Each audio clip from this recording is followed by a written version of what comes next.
मोक्षमार्गस्य नेतारं भेत्तारं कर्म भूभृतां ज्ञातारं विश्वतत्त्वानां वन्दे तद्गुणलब्धये। ज्ञाना ज्ञान दर्शन लब्धयश्चतुस्त्रित्रिपंच भेदाः समयत्व चारित्र संयमा संयमाश्च। 5 अर्थ क्षायोक्षमिक भाव के 18 भेद हैं। 4 ज्ञान, 3 अज्ञान, 3 दर्शन, 5 लब्धियां। क्षायोक्षमिक समयत्व, क्षायोक्षमिक चारित्र और संयमा संयम। जीव के 5 भाव होते हैं, उसमें से तीसरा भाव है क्षायोक्षमिक भाव। यह क्षय और उपशम के मेल से बनता है, इसे मिश्र भाव भी कहते हैं। इसके 18 भेद है।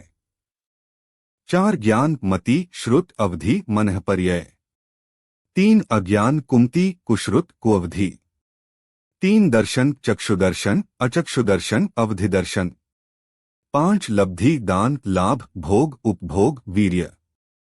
और क्षायोक्षमिक समयत्व, क्षायोक्षमिक चारित्र, संयमा संयम, देश संयम। ज्ञान, ज्ञान ज्ञानावरण कर्म के क्षयोक्षम से जो होता है वह ज्ञान है। अज्ञान, मिथ्यात्व के उदय के साथ जो ज्ञान होता है वह क्षायोक्षमिक अज्ञान है। दर्शन, दर्शनावरण कर्म के क्षयोक्षम से जो सामान्य अवलोकन होता है वह दर्शन है। लब्धि, दानांतरायादि कर्मों के क्षयोक्षम से दानादि लब्धियां होती हैं। क्षायोक्षमिक समयत्व, समयत्व दर्शन मोहनीय के क्षयोक्षम से जो श्रद्धान होता है वह क्षायोक्षमिक समयत्व है। क्षायोक्षमिक चारित्र, चारित्र मोहनीय कर्म के क्षयोक्षम से जो चारित्र होता है वह क्षायोक्षमिक चारित्र है। संयमा संयम, विरत अविरत परिणाम संयमा संयम है। क्षायोक्षमिक, जहां गुणों का अंश प्रकट हो उसे क्षायोक्षमिक कहते हैं। यह मोहनीय के उपशम और क्षय दोनों से होता है। क्षायोक्षम भाव 2 शब्दों से बना है, क्षय, उपशम। इन 2 शब्दों से 3 कार्य होते हैं, क्षय, उपशम और उदय होना। वर्तमानकालीन सर्वघाती कर्मों का उद्याभावी क्षय और उन्हीं सर्वघाती कर्मों का सद्वस्थारूप उपशम से तथा भविष्य में उदय नहीं आना, दबे रहना, इसका नाम है क्षायोक्षम। यहाँ क्षय का अर्थ है उदय में नहीं आनाए। उपशम घातिया कर्मों में होता है, अघातिया कर्मों में नहीं। ज्ञानावरण 5, दर्शनावरण 9, मोहनीय 28, अंतराय 5। इस प्रकार से घातिया कर्म 47 प्रकृति होते हैं। इसमें भी 2 प्रकार के भेद होते हैं। 1 सर्वघाती 21, जो जीव की सत्ता का ही नाश करता है, जो जीव के स्वभाव को प्रकट ना होने दे उसे सर्वघाती कहते हैं। 2 देशघाती 26, जो जीव के स्वभाव का एक देशघात करे उसे देशघाती कहते हैं। सर्वघाती प्रकृतियों में क्षयोक्षम नहीं होता, देशघाती प्रकृतियों में होता है। इन देशघाती प्रकृतियों में दोनों प्रकार के स्पर्धक पाए जाते हैं, सर्वघाती भी और देशघाती भी। क्षायोक्षमिक भाव, उदय प्राप्त सर्वघाती स्पर्धकों का क्षय होने पर, अनुदय प्राप्त सर्वघाती स्पर्धकों का सद्वस्थारूप उपशम होने पर तथा देशघाती स्पर्धकों का उदय होने पर क्षायोक्षमिक भाव होता है। राजवार्तिक 3, उद्याभावी क्षय, जब सर्वघाती स्पर्धकों का उदय होता है तब तनिक भी आत्मा के गुण की अभिव्यक्ति नहीं होती, इसलिए उस उदय के अभाव को उद्याभावी क्षय कहते हैं। रावा 3, सर्वघाती स्पर्धक अनंत गुणहीन होकर और देशघाती स्पर्धकों में परिणत होकर उदय में आते हैं। उन सर्वघाती स्पर्धकों का अनंत गुणहीनत्व ही क्षय कहलाता है। धवला 7/92, सद्वस्थारूप उपशम, सत्ता में स्थित आगामी सर्वघाती कर्मस्पर्धकों को असमय में उदय में नहीं आने देना सद्वस्थारूप उपशम कहलाता है। स्पर्धक, स्पर्धक 2 प्रकार के होते हैं, 1 सर्वघाती स्पर्धक, 2 देशघाती स्पर्धक। सर्वघाती स्पर्धक, सर्वघाती स्पर्धक आत्मा के सर्व प्रकार के गुणों को आच्छादन करने वाली जो कर्मों की शक्तियां हैं उनको सर्वघाती स्पर्धक कहते हैं। जैसे केवल ज्ञानावरण कर्म के सर्वघाती स्पर्धकों का उदय रहने से किंचित भी केवल ज्ञान प्रकट नहीं होता है। देशघाती स्पर्धक विवक्षित एक देश से जो आत्मा के गुणों का आच्छादन करने वाली कर्म शक्तियां हैं, वे देशघाती स्पर्धक कहलाती हैं। जैसे मतिज्ञानावरण कर्म के देशघाती स्पर्धकों का उदय रहते हुए मतिज्ञान प्रकट रहता है। राजवार्तिक 5 उदाहरण के लिए मतिज्ञानावरण जानते हैं। ज्ञानावरण का पहला भेद है मतिज्ञानावरण। यह देशघाती प्रकृति है, इसमें क्षयोक्षम घटित होगा। इसमें सर्वहाती देशघाती दोनों प्रकार के स्पर्धक है।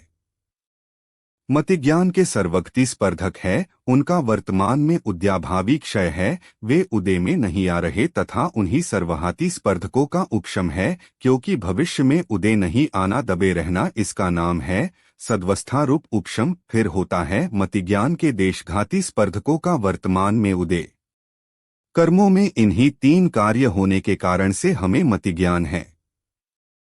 यहाँ मतिज्ञान में सर्वघाती स्पर्धक दबे हुए हैं तथा देशघाती स्पर्धकों का उदय है, इसी कारण से हमें मतिज्ञानावरण है।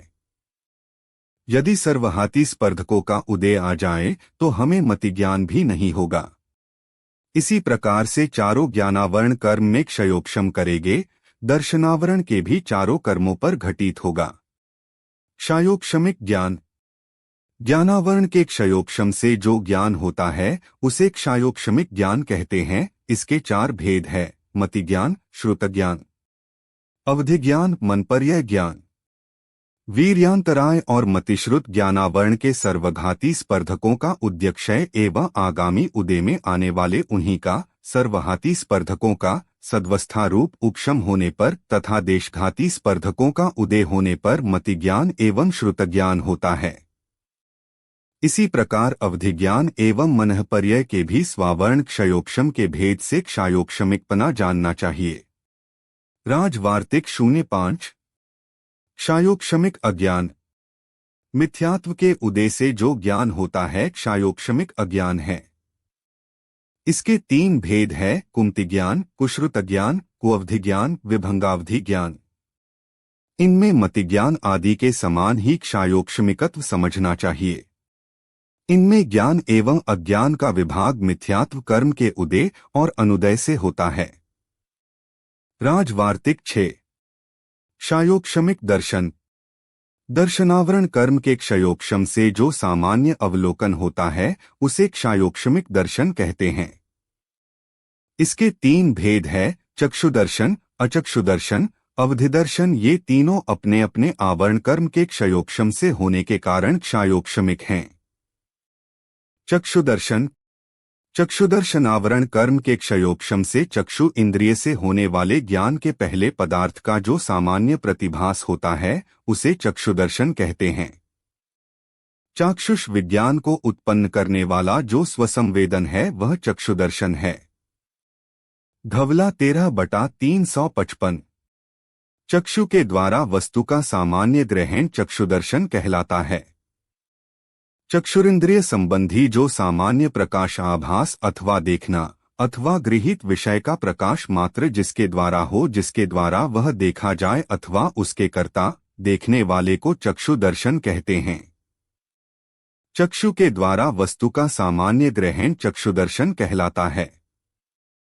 अचक्षुदर्शन चक्षु के सिवाय दूसरी इंद्रियों के द्वारा अर्थात 4 इंद्रियों और मन के द्वारा जो पदार्थ का सामान्य प्रतिभास होता है उसको अचक्षुदर्शन कहते हैं। चक्षु इंद्रिय के अतिरिक्त शेष 4 इंद्रियों के और मन के दर्शन को अचक्षुदर्शन कहते हैं। धवला 6/33 अवधिदर्शन अवधिदर्शन आवरण के क्षयोक्षम से अवधिज्ञान के पूर्व होने वाला सामान्य प्रतिभास को अवधिदर्शन कहते हैं। क्षयोक्षमिक लब्धियां अंतराय कर्म के क्षयोक्षम से आत्मा की प्रगट शक्ति क्षयोक्षमिक लब्धि है।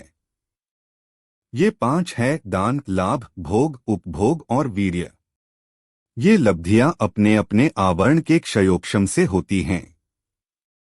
दानांतरायादि कर्म के सर्वघाती स्पर्धकों का क्षयोक्षम होने पर और देशघाती स्पर्धकों के उदय का सद्भाव होने पर ये पांचों लब्धियां होती हैं।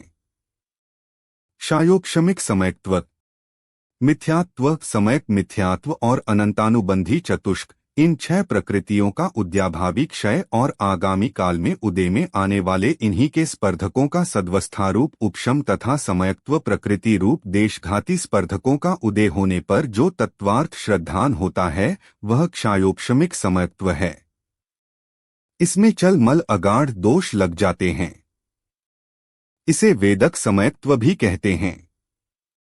वेदक समयत्व, समयत्व मोहनीय प्रकृति के उदय से पदार्थों का जो चल मलिन और अगाढ़ रूप श्रद्धान होता है उसे वेदक समयक दर्शन कहते हैं। धवला 1/398। समयत्व का एक देशघात रूप से वेदन कराने वाली समयत्व प्रकृति के उदय से उत्पन्न होने वाला वेदक समयत्व क्षयोक्षमिक है। धवला 1/173। चल दोष, अपने ही नाना विषयों में आप्त आगम और पदार्थ विषयक श्रद्धान के विकल्पों में जो चलित होता है उसे चल कहते हैं। जैसे अपने द्वारा कराए बनवाए गए जिनबिंब आदि में ये मेरे देव हैं, इस प्रकार अपने अपने से और दूसरे के द्वारा कराए गए जिनबिंब आदि में यह पराया है, इस प्रकार भेद करने से चल दोष कहा है।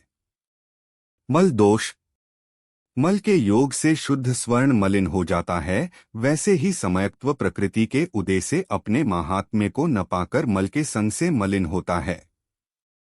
अगाढ़ दोष, आप्तागम और पदार्थ की श्रद्धान रूप अवस्था में ही रहते हुए भी जो कांपता है, स्थिर नहीं रहता, उसे अगाढ़ कहते हैं। जैसे सब अरहंत परमेष्ठियों में अनंत शक्तिपना समान रूप से स्थित होते हुए भी इस शांति क्रिया में शांतिनाथ भगवान समर्थ हैं, इस विघ्न विनाश आदि क्रिया में पार्श्वनाथ भगवान समर्थ हैं, इत्यादि प्रकार से रुचि में शिथिलता होने से तीव्र रुचि से रहित होता है।